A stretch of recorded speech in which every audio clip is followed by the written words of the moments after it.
I got so much more.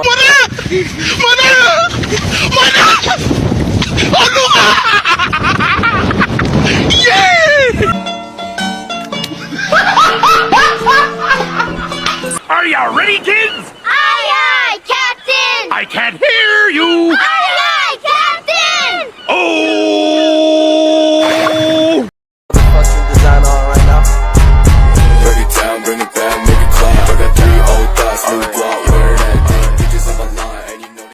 Pertama yaitu konsep dasar. Konsep dasar ini membahas tentang pengertian permasalahan ekonomi, pentingnya belajar ekonomi mikro syariah, dan ruang lingkupnya. Nah, pertama pengertian ekonomi mikro adalah salah satu cabang ilmu ekonomi yang mempelajari perilaku individu baik sebagai konsumen, produsen, dan tenaga kerja dalam mengambil keputusan ekonomi.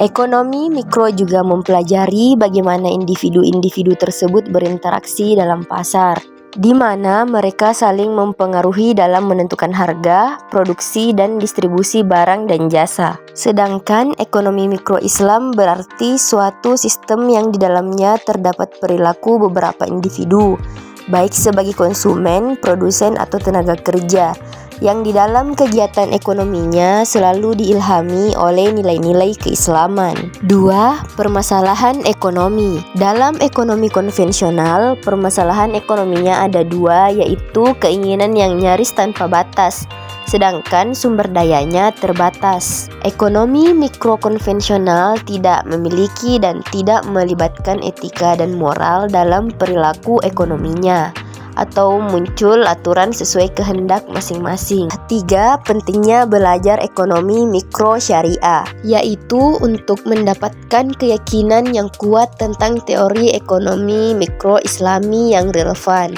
dan dapat diterapkan dalam dunia nyata, serta dapat menerapkan prinsip-prinsip ekonomi mikro islami dalam pengambilan keputusan. 4. Ruang lingkup. Ruang lingkup ekonomi mikro Islam meliputi analisis terhadap perilaku individu-individu muslim dalam mengambil keputusan ekonomi dan bagaimana interaksi antara mereka mempengaruhi pasar.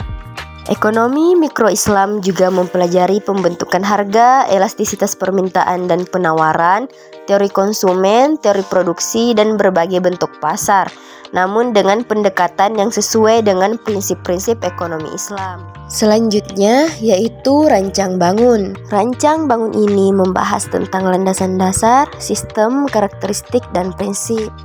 Pertama, landasan dasar, yaitu Al-Quran dan hadis. 2. Sistem, yaitu Islami dan Syumuli. Islami maksudnya harus sesuai dengan syariat Islam, sedangkan Syumuli maksudnya menyeluruh atau universal, atau seluruh aspek kehidupan sesuai nilai Islam. 3. Karakteristik, yaitu bersifat ketuhanan atau ilahiyah, ekonomi bagian kecil dari Islam, berdimensi akidah, terkait erat dengan akhlak, elastis dan objektif, memiliki target sasaran yang tinggi, realistis, hakikat kekayaan milik Allah, dan memiliki kecakapan dalam mengelola harta. 4. Prinsip. Prinsip ekonomi Islam menurut Abdul Mannan meliputi keadilan, keberhasilan, keseimbangan, kemanfaatan, dan kepemilikan. Dalam ekonomi Islam, tujuan utama adalah mencapai kesejahteraan masyarakat secara keseluruhan, bukan hanya keuntungan individu atau kelompok tertentu.